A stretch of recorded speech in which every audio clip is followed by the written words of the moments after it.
গতকালও একটা ছোট্ট মেয়ে রাজভবনে চাকরি করত বিবিএক্সেতে,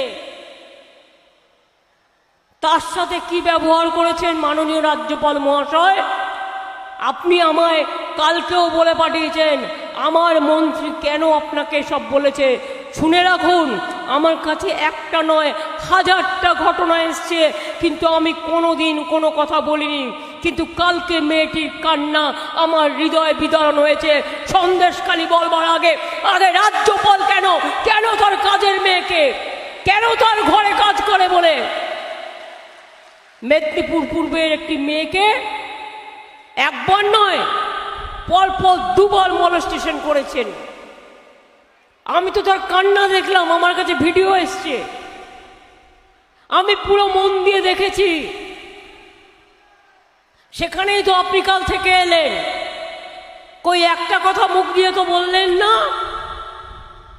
আপনার লোকজনেরও তো তখন ছিল, যখন মেয়েটা কেঁদে বেরোচ্ছিল, বলেছে আর আমি রাজভবনে চাকরি করতে যাব না, ভয় পাচ্ছে কখন যখন তখন ডেকে খারাপ ব্যবহার করবে, অসম্মান করবে।